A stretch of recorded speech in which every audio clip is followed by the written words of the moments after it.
Good evening friends. ಎಲ್ಲರಿಗೂ ಶ್ರಾವಣದ 4ನೇ ಶುಕ್ರವಾರದ ಶುಭಾಶಯಗಳು. ಕೆಲವರ ಮನೆಯಲ್ಲಿ ಲಕ್ಷ್ಮಿ ಕೂರಿಸಿರ್ತೀರ.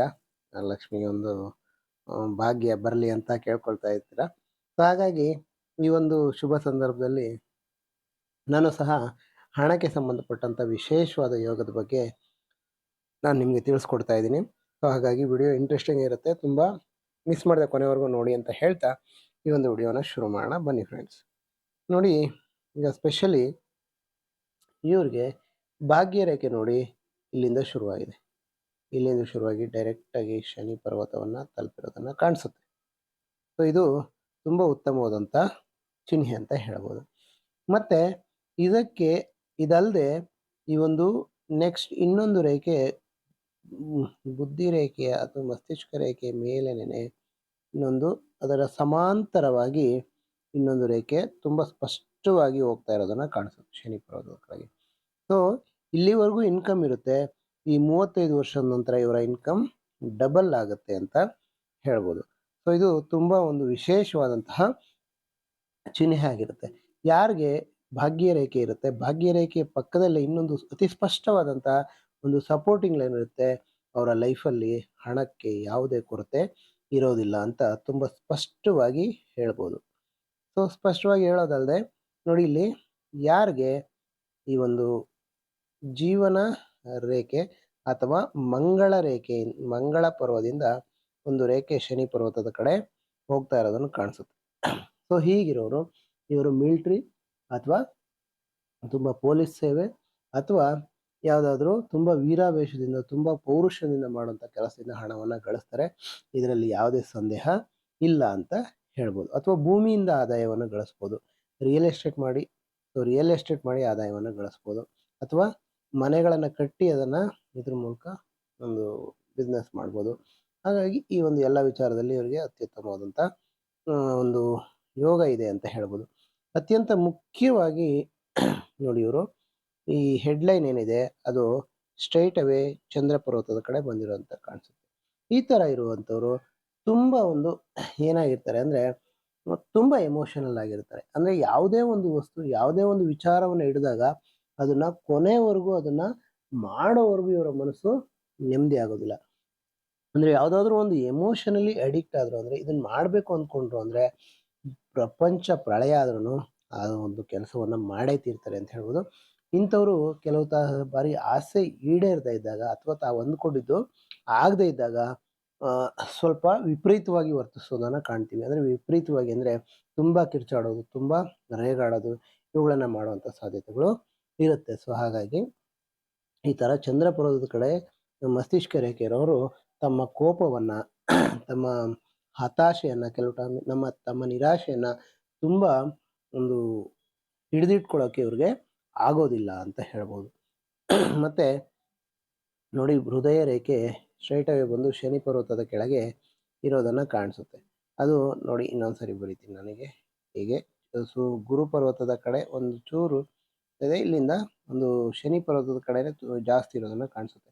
ಹೀಗಿರೋರು ಅಷ್ಟೇ, ಈ ಒಂದು ಹೃದಯ ರೇಖೆನೂ ಅಷ್ಟೇ ಶನಿ ಪರ್ವತ ಹತ್ರ ನಿಂತಿದೆ ಅಂದರೆ ಇವರು ಏನಾದರೂ ಆಗಲಿ ಜೀವನದಲ್ಲಿ ಒಂದು ಅತ್ಯುತ್ತಮವಾದಂಥ ಮಿಲನೇರ್ ಅಥವಾ ಬಿಲಿಯನೇರ್ ಅಥವಾ ಕೋಟ್ಯಾಧಿಪತಿ ಆಗಬೇಕು ಅನ್ನುವಂಥದ್ದು ಇವರ ಕನಸಾಗಿರುತ್ತೆ. ಇವರು ಕನಸನ್ನು ಇವರ ಜೀವನ ಒಂದು ಇದರಲ್ಲಿ ನನಸು ಮಾಡ್ಕೋತಾರೆ ಅಂತ ಹೇಳ್ಬೋದು. ಮತ್ತು ಇಲ್ಲಿ ಬಂದು ನೋಡಿ, ಸೂರ್ಯ ಪರ್ವದಲ್ಲಿ ಇಲ್ಲೊಂದು ಸೂರ್ಯ ರೇಖೆ ಇದೆ, ಈಗೊಂದು ಸೂರ್ಯ ರೇಖೆ ಇದೆ, ಇಲ್ಲಿಂದ ಒಂದು ಸೂರ್ಯ ರೇಖೆ ಇದೆ, ಇಲ್ಲಿ ಒಂದು ತ್ರಿಭುಜಾಕೃತಿ ಇರೋದನ್ನು ಕಾಣಿಸುತ್ತೆ. ಹೀಗೆ ಅದರಲ್ಲೂ ಈ ತ್ರಿಭುಜ ಒಂದು ಎಲ್ಲ ಚಿಹ್ನೆಗಳ ರಾಜ ಅಂತ ಹೇಳ್ಬೋದು. ಯಾರಿಗೆ ತ್ರಿಭುಜ ಇರುತ್ತೆ ಅವರು ಅದ್ಭುತವಾದಂಥ ಯಶಸ್ಸನ್ನು ಜೀವನದಲ್ಲಿ ಗಳಿಸ್ತಾರೆ. ಈ ಒಂದು ಸೂರ್ಯ ಪರ್ವತ ಯಶಸ್ಸನ್ನು ಸೂಚಿಸುತ್ತೆ ಅಂತ ಹೇಳ್ಬೋದು ಫ್ರೆಂಡ್ಸ್. ನೋಡಿ, ಎಲ್ಲೇ ಅಲ್ಲ, ಇಲ್ಲಿ ಒಂದು ತ್ರಿಭುಜ ಇದೆ, ಇಲ್ಲಿ ಒಂದು ತ್ರಿಭುಜ ಇರೋದನ್ನು ಕಾಣಿಸುತ್ತೆ ಅಂತ ಹೇಳ್ಬೋದು. ಮತ್ತು ಇಲ್ಲಿ ನಾವು ಅತಿ ಸೂಕ್ಷ್ಮವಾಗಿ ನೋಡಿದಾಗ ಇಲ್ಲಿ ಒಂದು ಮೀನಿನ ಆಕೃತಿ ಸಹ ಕಾಣ್ತಾ ಇರೋದನ್ನು ಕಾಣಿಸುತ್ತೆ. ಹೀಗೆ ಮೀನಿನ ಆಕೃತಿ ಇದ್ದಾಗ ವ್ಯಕ್ತಿ ಬಹಳಷ್ಟು ಹಣವನ್ನು ಗಳಿಸ್ತಾರೆ ಅವರ ಜೀವನದಲ್ಲಿ ಅಂತ ಈ ಮೂಲಕ ತಿಳಿಬೋದು ಫ್ರೆಂಡ್ಸ್. ಎಸ್, ಇನ್ನು ಉಳಿದಂತೆ ನೋಡಿ ಇಲ್ಲಿ ಒಂದು ರೇಖೆ ಕಾಣಿಸ್ತಾ ಇದೆ. ಇದು ಇವರ ತಾತ ಮುತ್ತಾತರಿಂದ ಬಂದಂಥ ಆಸ್ತಿಯನ್ನು ಸಹ ಇವರು ಪಡಿತಾರೆ ಅನ್ನೋದನ್ನ ತಿಳಿಸ್ಕೊಡುತ್ತೆ. ಮತ್ತೆ ನೋಡಿ ಬುಧ ಪರ್ವ ಸೊ ಎತ್ತರವಾಗಿರೋದ್ರಿಂದ ಇವರು ಮ್ಯಾಥಮೆಟಿಕಲಿ ತುಂಬ ಒಂದು ಇಂಟ್ರೆಸ್ಟ್ ಇರುತ್ತೆ, ಮ್ಯಾಥಮೆಟಿಕ್ಸಲ್ಲಿ ಇಂಟ್ರೆಸ್ಟ್ ಇರುತ್ತೆ. ಇವರು ಬಿಸ್ನೆಸ್ ಮೈಂಡು ಸಹ ಇವರಿಗೆ ಇರುತ್ತೆ. ಬಿಸ್ನೆಸ್ ಮಾಡಿದ್ರೆ ಇವ್ರಿಗೆ ಯಾವುದೇ ರೀತಿ ಲಾಸ್ ಆಗೋದಿಲ್ಲ ಅಂತ ಹೇಳ್ಬೋದು. ನೋಡಿ ಈ ಥರ ವರ್ಟಿಕಲ್ ಲೈನ್ಸ್ ಇದ್ದಾಗ ಇವರು ಒಂದು ಟ್ಯಾಲೆಂಟನ್ನ ಸರಿಯಾಗಿ ಉಪಯೋಗಿಸ್ಕೊಂತಾರೆ ಲೈಫಲ್ಲಿ ಅಂತ ಹೇಳ್ಬೋದು ಫ್ರೆಂಡ್ಸ್. ಇನ್ನು ಜೀವನ ರೇಖೆ ಬಂದಾಗ ನೋಡಿ, ಜೀವನ ರೇಖೆ ಹೀಗೆ ಬಂದು ಇಲ್ಲಿಂದ ಶುರುವಾಗಿ ಹೀಗೆ ಇಲ್ಲಿಂದ ಒಂದು ಕವಲು ಸಹ ಒಳಗಡೆ ಹೊಡೆದಿರೋದನ್ನು ಕಾಣಿಸುತ್ತೆ. ಅಂದರೆ ಹೀಗೆ ಒಂದು ಕವಲು ಯಾವುದು ಕೇತು ಪರ್ವತಕ್ಕೆ ಹೋದಾಗ ವ್ಯಕ್ತಿ ಜೀವನದಲ್ಲಿ ಎಷ್ಟೇ ದುಡಿಲಿ ತನ್ನ ಎಲ್ಲ ಒಂದು ಸಂಪತ್ತಿಗೆ ಅಥವಾ ಎಲ್ಲ ಒಂದು ಇದಕ್ಕೆ ದೇವರೇ ಕಾರಣ ಅಥವಾ ದೇವರಿಗೆ ತನ್ನ ಒಂದು ಸರ್ವಸ್ವವನ್ನು ಮೀಸಲಿಡುವಂಥ ವ್ಯಕ್ತಿ ಇವರಾಗಿರ್ತಾರೆ ಅಂತ ಹೇಳ್ಬೋದು. ಅದರ ಜೊತೆಗೆ ಸಂಸಾರವನ್ನು ಅಷ್ಟೇ ಪ್ರೀತಿಯಿಂದ ಕಾಣ್ತಾರೆ ಇವರು ಅಂತ ಹೇಳ್ಬೋದು ಫ್ರೆಂಡ್ಸ್. ಮತ್ತೆ ನೋಡಿ ಶುಕ್ರ ಪರ್ವ ಬಹಳ ಸೊಗಸಾಗಿದೆ. ಸೊ ಹಾಗಾಗಿ ಇವರು ತುಂಬ ಒಂದು ಜೀವನದ ಯಶಸ್ಸನ್ನು ಇವರು ಗಳಿಸ್ತಾರೆ, ಇದರಲ್ಲಿ ಯಾವುದೇ ಸಂದೇಹ ಇಲ್ಲ ಅಂತ ಹೇಳ್ಬೋದು. ಮುಂದಿನ ಪೀಳಿಗೆಗೆ ಆಗುವಷ್ಟು ಆಸ್ತಿಯನ್ನು ಸಹ ಇವರು ಮಾಡ್ತಾರೆ ಅಂತ ಹೇಳ್ಬೋದು. ಆದರೆ ಇವರಿಗೆ ತುಂಬ ಕಾಡ್ತಿರುವಂಥ ವ್ಯಕ್ತಿ ಮದುವೆ ವಿಚಾರ. ಸೊ ಮದುವೆ ವಿಚಾರ ಯಾವಾಗ ಆಗುತ್ತೆ ನೋಡಿ ಅಂತ ತಿಳಿಸ್ಕೊಟ್ಟಿದ್ದಾರೆ, ಕೇಳಿದ್ದಾರೆ. ಹಾಗಾಗಿ ಅದರ ಬಗ್ಗೆ ತಿಳಿಸ್ಕೊಳ್ಳೋಣ ಬನ್ನಿ. ನೋಡಿ ಇಲ್ಲಿ ಇವರ ಬಿಗಿನಿಂಗಲ್ಲಿ ಇವ್ರಿಗೆ ನೋಡಿ ಇಲ್ಲಿ ತುಂಬ ಒಳ ಹೋಗುವಂಥ ರೇಖೆಗಳು ಅಂದರೆ ಅಧೋ ರೇಖೆಗಳು ತುಂಬ ಜಾಸ್ತಿ ಇದ್ದಾವೆ. ಅಂದರೆ ಜೀವನದಲ್ಲಿ ತುಂಬ ಅಂದರೆ ತುಂಬ ಸ್ಟ್ರಗಲನ್ನು ಇವರು ಪಟ್ಟಿರ್ತಾರೆ. ಸುಮಾರು ಏನಿಲ್ಲ ಅಂದರೂ ಒಂದು 25 ವರ್ಷದವರೆಗೂ ಇವರಿಗೆ ಕಷ್ಟದ ಮೇಲೆ ಕಷ್ಟ ಬಂದಿರೋದನ್ನು ಕಾಣಿಸುತ್ತೆ. ಆ ನಂತರ ಜೀವನ ನೋಡಿ ಇಲ್ಲಿಂದ ಒಂದು 30 ವರ್ಷದ ಆಸುಪಾಸಿಂದ ಇವರ ಲೈಫು ಪಿಕಪ್ ತಗೊಂಡಿದೆ ಅಂತ ಹೇಳ್ಬೋದು, ಚೆನ್ನಾಗಿದೆ ಅಂತ ಹೇಳ್ಬೋದು. ಮತ್ತು ಇಲ್ಲಿಂದ ರಾಹು ರೇಖೆ ಒಂದು ಮಂಗಳ ಪರ್ವದಿಂದ ಹೋಗಿ ಹೆಡ್ಲೈನಲ್ಲಿ ಯಾವಾಗ ತಲುಪುತ್ತೆ ಅಲ್ಲಿ ಮದುವೆ ಆಗುತ್ತೆ ಅಂತ ಹೇಳ್ಬೋದು. ಸೊ ಇಲ್ಲಿ ಮದುವೆ ರೇಖೆಯನ್ನು ವಯಸ್ಸನ್ನು ಇಲ್ಲಿ ನಿರ್ಧಾರ ಮಾಡ್ತೀವಿ ನಾವು. ನೋಡಿ ಇಲ್ಲಿ ಸರಿ ಸುಮಾರು ಒಂದು 24-25 ವರ್ಷದ ಆಸುಪಾಸಲ್ಲಿ ಇವರಿಗೆ ಮದುವೆ ಆಗಬೇಕಾಗಿತ್ತು, ಅಥವಾ 18ರಿಂದ 22-23 ಆಗಬೇಕಾಗಿತ್ತು. ಆಗ ಮಿಸ್ ಆಗಿದೆ. ಸೊ ಹಾಗಾಗಿ ಈಗ ತುಂಬ ಕಾಡಿಸ್ತಾ ಇರೋದನ್ನು ಕಾಣಿಸುತ್ತೆ. ಇವರ ಜೀವನ ರೇಖೆಯಲ್ಲಿ ಇನ್ನೊಂದು ವಿಶೇಷವಾದಂಥದ್ದು ಏನಪ್ಪ ಅಂದರೆ ನೋಡಿ, ಇಲ್ಲಿ ತುಂಬ ಊರ್ಧ್ವ ರೇಖೆಗಳು ತುಂಬ ಜಾಸ್ತಿ. ಇವರ ಜೀವನದಲ್ಲಿ ಅಭಿವೃದ್ಧಿ ಬಹಳ ಉತ್ತಮವಾಗಿರುತ್ತೆ ಅಂತ ಹೇಳ್ಬೋದು ಫ್ರೆಂಡ್ಸ್. ನೋಡಿ ಇಲ್ಲಿ ಒಂದು ಇದನ್ನು ನಾವು ಟ್ರಯಾಂಗಲ್ ಅಂತಲೇ ಕರೆಯೋಣ. ನೋಡಿ ಒಂದಿದೆ, ಹೀಗೊಂದಿದೆ. ಈ ಒಂದು ಹಂತದಲ್ಲಿ ಅಂದರೆ 45ರ ಆಸುಪಾಸಲ್ಲಿ ತುಂಬ ದೊಡ್ಡ ಮಟ್ಟದ ಯಶಸ್ಸು ಇವರಿಗೆ ಸಿಗುತ್ತೆ, ಅದರಲ್ಲಿ ಯಾವುದೇ ಸಂದೇಹ ಇಲ್ಲ ಅಂತ ಹೇಳ್ಬೋದು. ಹಾಗಾದರೆ ಮದುವೆ ವಿಚಾರ ಹೇಗೆ ಸರ್ ಅಂತ ಕೇಳಿದಾಗ ನೋಡಿ, ಮದುವೆ ಗ್ಯಾರಂಟಿ ಆಗುತ್ತೆ. ಇವರ ಜೀವನ ಬಹಳ ಸುಗಮವಾಗಿರುತ್ತೆ, ತುಂಬ ಸುಸೂತ್ರವಾಗಿ ನಡೆಯುತ್ತೆ.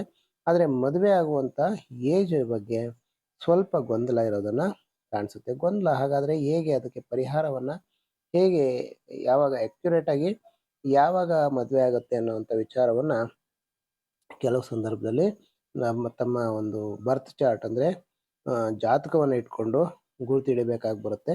ಇಲ್ಲಿ ಹಸ್ತದಲ್ಲಿ ಅಂಥ ರೇಖೆಗಳು ಸ್ವಲ್ಪ ಕಡಿಮೆ ಕಾಣಿಸ್ತಾ ಇರೋದ್ರಿಂದ ಇವರ ಬರ್ತ್ ಚಾರ್ಟ್ ಅಂದರೆ ಜಾತಕವನ್ನು ಸಹ ಪರಿಶೀಲನೆ ಮಾಡೋಣ ಅಂತ ಹೇಳ್ತಾ, ಈ ಒಂದು ನೋಡಿ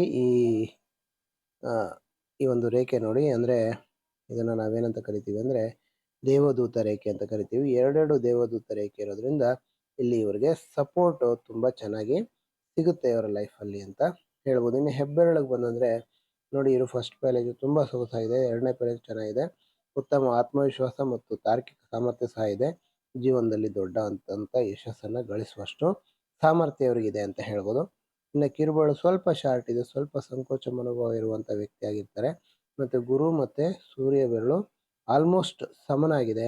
ಇವರು ತುಂಬ ಒಂದು ಬ್ಯಾಲೆನ್ಸ್ಡ್ ಪರ್ಸನಾಲಿಟಿ ಅಂತ ಹೇಳ್ಬೋದು. ಅಂದರೆ ಬಹಳ ಉತ್ತಮವಾದಂಥ ವ್ಯಕ್ತಿತ್ವ ಇರುವಂತಹ ವ್ಯಕ್ತಿ ಅಂತ ಹೇಳ್ಬೋದು. ಸೊ ಮತ್ತು ಶನಿ ಬೆರಳು ತುಂಬ ಸ್ಟ್ರಾಂಗ್ ಆಗಿರೋದ್ರಿಂದ ಶಿಸ್ತು ಇವರ ಜೀವನದಲ್ಲಿ ಚೆನ್ನಾಗಿರುತ್ತೆ ಅಂತ ಹೇಳ್ಬೋದು. ಇನ್ನು ಇಲ್ಲಿ ನೋಡಿ, ವಿದ್ಯಾರೇಖೆ ತುಂಬ ಸೊಗಸಾಗಿದೆ.